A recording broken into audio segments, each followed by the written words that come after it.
Langkahku diatur oleh Tuhan dan tangan kasih-Nya memimpinku di tengah badai dunia menakutkan. Hatiku tetap tenang teguh, tiap langkahku ku tahu yang Tuhan pimpin ke tempat tinggiku dihantarnya. Hingga sekali nanti aku tiba di rumah Bapa surga yang bakal. Now I would like to invite Pastor Liu Kurniawan to share some word for the family. Let us pray before we listen to the word of God. Dear Heavenly Father, your love for us is everlasting. Bapa kami yang dalam surga, kasih-Mu kekal selama-lamanya. Engkau sungguh baik dan sungguh baik. Kami datang kepadamu untuk mengucap syukur atas kehidupan Tante Els Chandra Kusuma. And we are here to celebrate the precious life of Tante Els on earth. Dan kami mau mengucap syukur bahwa kehidupan Tante Els sudah menjadi berkat bukan hanya family, tapi bagi banyak orang. As we remember her today, I pray that we can learn from her life to be a blessing for others. Kami boleh belajar dari kehidupannya dan kami boleh bertambah dekat dengan Engkau ya Tuhan. Lord, I pray that you give all Tante Els family in this room your comfort, strength, and peace. Kami berdoa agar damai sejahtera-Mu selalu beserta dengan keluarga yang ditinggalkan. And in Jesus' name we pray. Amen. Before I give the word, I want to introduce myself. My name is Pastor Liu Kurniawan from Indonesia Christian Church Canada.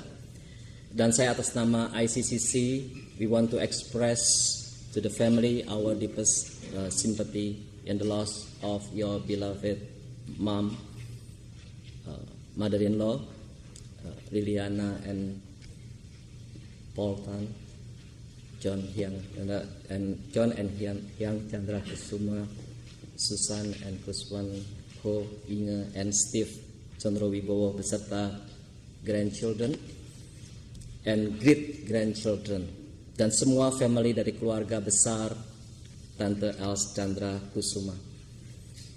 Brother and sister in Christ, today we are together here with grief in our heart because we have lost a dear loved one, Tante Els Chandra Kusuma.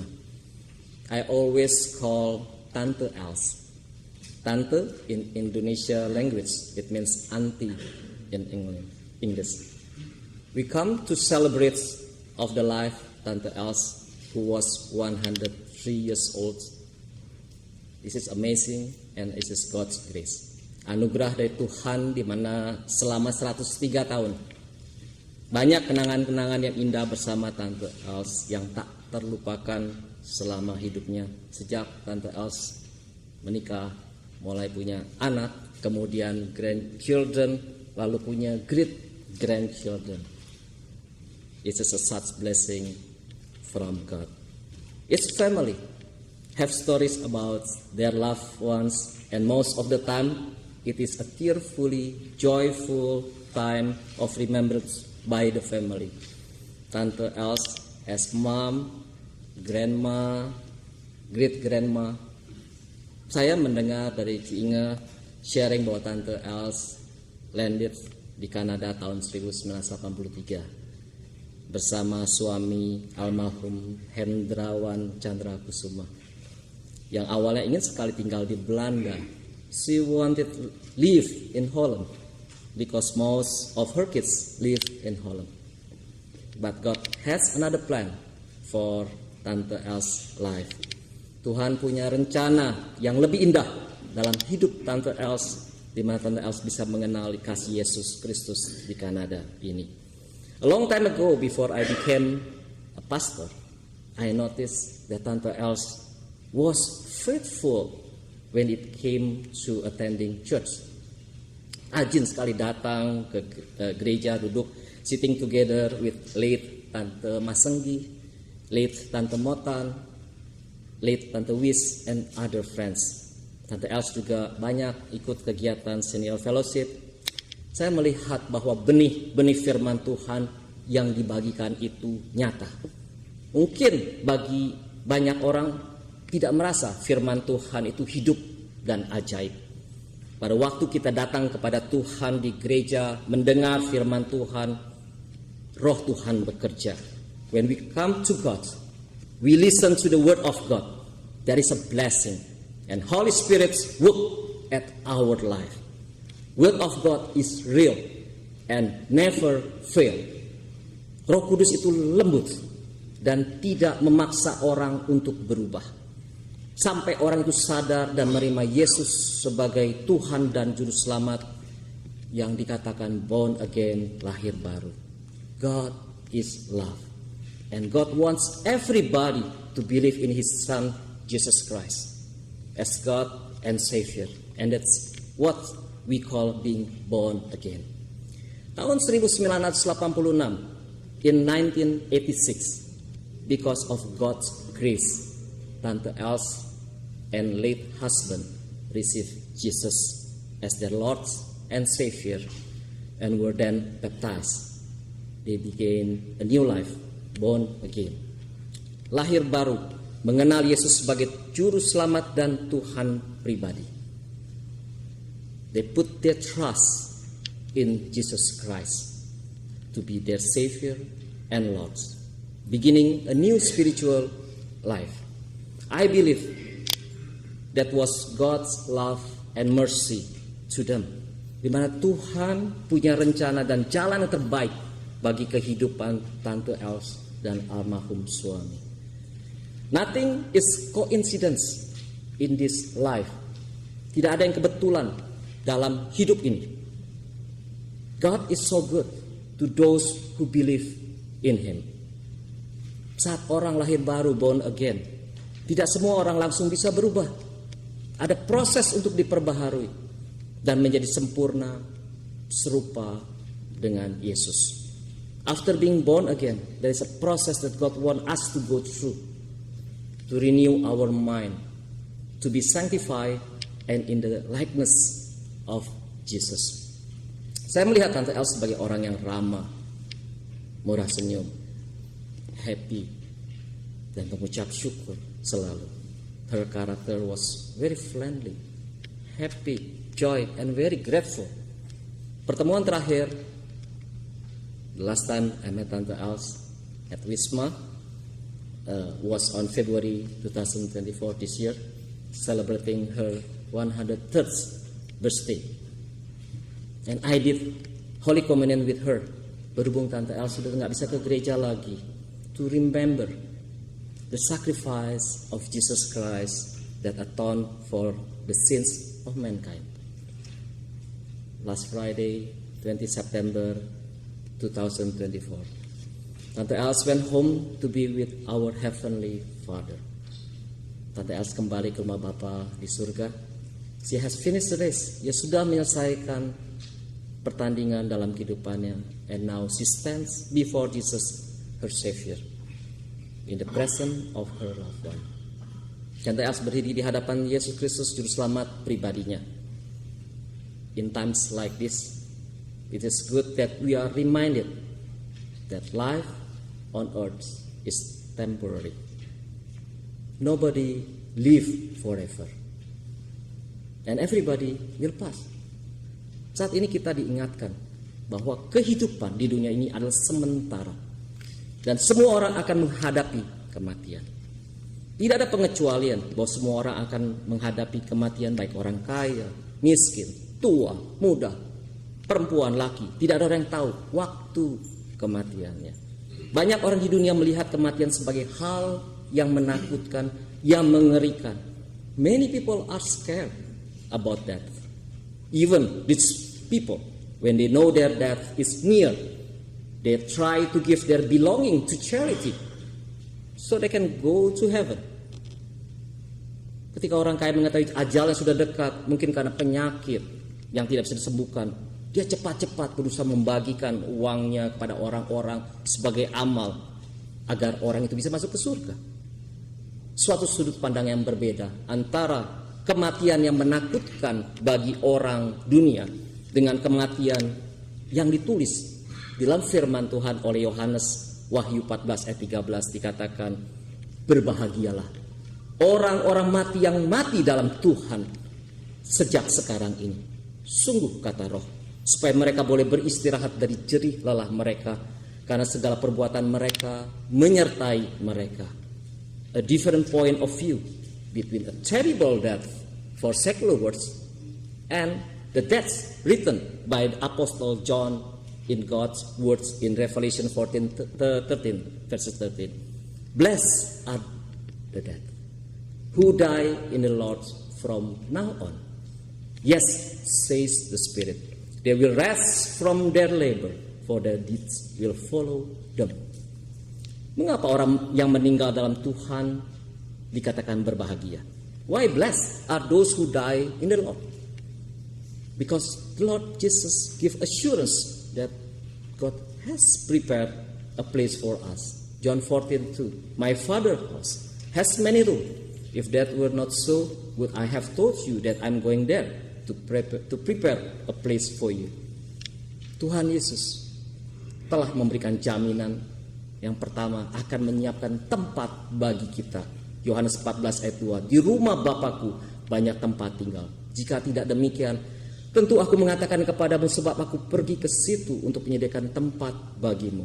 Yang nomor 2 adalah Tuhan Yesus memberikan jaminan akan hidup yang kekal. Yohanes 6 ayat 47. Aku berkata kepadamu, sesungguhnya barang siapa percaya, ia mempunyai hidup yang kekal. Di sini adalah jaminan Bapa bagi orang percaya bahwa ada hidup yang kekal. The Lord Jesus give assurance that God, number 1, God prepare place for us. Number 2, those who believe has eternal life. John 6:47. Very truly I'll tell you, the one who believe has eternal life. God give assurance to all believers that after that, your place is definitely with the Father in heaven. Nomor 3, Tuhan Yesus memberi jaminan beristirahat dari jerih lelahnya. Dikatakan dalam Wahyu, sungguh kata Roh, supaya mereka boleh beristirahat dari jerih lelah mereka, karena segala perbuatan mereka menyertai mereka. Yes, says the Spirit, they will rest from their labor, for their deeds will follow them. Revelation 14:13b. Beristirahat adalah rest, artinya tenang. Bukan suatu ketakutan, tetapi kenikmatan, kebahagiaan, kenyamanan, kesegaran karena kita punya Yesus yang adalah Tuhan dan Juru Selamat. Not a fear, but a pleasure, happiness, comfort, freshness. Because we have Jesus who is our God. Jesus who is the Savior.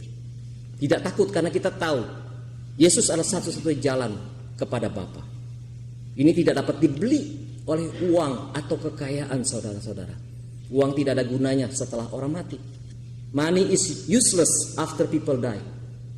We need to thank God because of the promise of His word will rest from their labor. Kita perlu berterima kasih pada Tuhan karena janji firman-Nya tertulis kita boleh beristirahat dalam jerih lelah. Istirahat total atau kekal yang Tuhan berikan kepada Tante Els dan juga kepada kita yang percaya kepadanya. Kita diingatkan bahwa kehidupan di dunia adalah sementara. We are reminded that life on earth is temporary. Daud menulis dalam Mazmur 119 ayat 19 dikatakan, hanya untuk sementara aku tinggal di dunia ini. It is written, I'm here on earth for just a little while. Psalm 119 verses 19. Kita hidup di dunia hanya sementara. Siapa dari kita di sini tahu umur kita di dunia? Nobody knows how long you will live in this world. Bahkan Daud yang kita tahu sejak muda dekat sekali dengan Tuhan, ia berteriak minta tolong dalam kesusahannya. Mazmur 39 ayat 4 dikatakan, ya Tuhan, beritahukanlah kepada ajalku dan apa batas umurku, supaya aku mengetahui betapa fananya aku. Even David, whom we know since he was young, was close to God. He cried out for help in his distress. Psalm 39:4. Oh Lord, remind me how brief my time on earth will be. Remind me that my days are numbered and my life is fleeing away. God never tell us how long you will be in this world. He want us to wake up and depend on Him. Hidup di dunia tidak selalu pasti. Tuhan tidak memberitahu umur berapa kita di dunia dan seperti apa hidup kita besok. Yang Tuhan mau kita adalah berjaga-jaga dan bergantung kepada Tuhan. Ada suatu kebenaran, fakta tentang kehidupan yang perlu kita ketahui, yaitu kepastian adanya kematian. There is a true fact about life that we need to know, certainty of death. You cannot avoid the death. Kematian tidak bisa dihindari. Pengkhotbah 3 dikatakan, untuk segala sesuatu ada waktunya, ada masanya. Untuk apapun di bawah langit ada waktunya. Ada waktu untuk lahir, ada waktu untuk meninggal. Ada waktu untuk menanam, ada waktu untuk mencabut yang ditanam. Kita, saya dan saudara-saudara akan meninggal. Tetapi tidak ada seorang pun yang tahu pasti kapan kita akan meninggal. Kita perhatikan ada bayi yang sudah meninggal, remaja pada usia muda. Tante Els, puji Tuhan, bisa mencapai 103 dan sekarang ia ada di rumah Bapa. Ketika waktunya tiba, kita harus meninggalkan semuanya itu. When the time comes, we have to leave it all behind. Apakah orang baik, orang jahat, orang terkenal, orang kaya, orang miskin, ketika waktunya tiba, semua orang harus meninggalkan semuanya itu. Berulang-ulang kali Tuhan ingatkan untuk berjaga-jaga. Markus 13 dikatakan, hati-hatilah dan berjaga-jagalah, sebab kamu tidak tahu bila manakah waktunya telah tiba. Many times God remind us, watch, be alert, for you don't know when the time is coming. Mark 13 verses 33. Kita harus siap sedia setiap saat. How must we be ready at all times? By living pleasing to God as long as we breathe. We praise God, we worship Him, and we serve Him. Kita memuji Tuhan, kita sembah, kita layani Tuhan. Kita hidup terus-menerus konsisten di dalam Tuhan. Hidup dalam dunia ini tidak ada yang sempurna. Kalau kita jatuh dalam dosa, kita minta ampun, kita bertobat. Live consistently in God. Nothing is perfect in this world. If we fall into sin, ask God forgiveness. Repent. Don't use our mind. Don't proud of life we have now. Humble yourself before God. Live righteously and continue serve God. Jangan pakai pikiran kita sendiri. Jangan sombong akan hidup yang kita dapatkan sekarang. Rendahkan diri kita di hadapan Tuhan. terus menerus hidup bersamanya. Hidup benar, terus layani Tuhan dan sesama. We also have a duty in this world to spread the gospel. Kita juga punya tugas untuk kabarkan Injil. Matius 28 ayat 19 dikatakan, karena itu pergilah, jadikanlah semua bangsa muridku dan baptislah mereka dalam nama Bapa, Anak dan Roh Kudus. Dan ajarlah mereka melakukan segala sesuatu yang telah kuperintahkan kepadamu. Dan ketahuilah aku menyertai kamu senantiasa sampai kepada akhir zaman. Therefore go and make disciples of all nations, baptizing them in the name of the Father and of the Son and of the Holy Spirit, and teaching them to obey everything I have commanded you, and surely I am with you always to the very end, to the end. Sebagai penutup, kita perlu ingat, kematian menjadi sebuah keuntungan bagi orang percaya. Kita telah hidup bagi Kristus seperti yang dikatakan oleh Paulus, karena bagiku hidup adalah Kristus dan mati adalah keuntunganku. In conclusion, we need to remember that is an advantage for believer because we have Christ. Paul said, "For to me to live is Christ, and to die is gain." Philippians 1:21. Kita perlu ingat, hidup di dunia adalah sementara dan tidak ada kepastian di dalam dunia ini. Hanya di dalam Yesus ada kepastian. Yesuslah jalan dan kebenaran dan hidup. We need to remember, life in the world is temporary. And there is no certainty in this world. Only in Jesus is there certainty. Jesus is the way and truth and life. Ada tugas selama kita hidup di dunia ini, yaitu berjaga-jaga dan berdoa. Hidup terus-menerus konsisten di dalam Tuhan. Kabarkan Injil.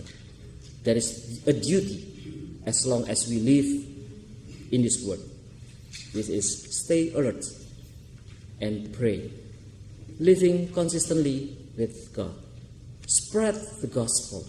Hanya Yesus satu-satunya jalan kebenaran dan hidup. Yesus yang memberi damai dan menyiapkan tempat untuk kita semua. Only Jesus is the way, the truth, and the life. Believe and trust Him. Jesus has prepared a place for us. Jesus will lead and guide us just as He has for tante else. Biarlah damai sejahtera Allah yang melampaui segala akal akan memelihara hati dan pikiran dalam Yesus Kristus. Amin.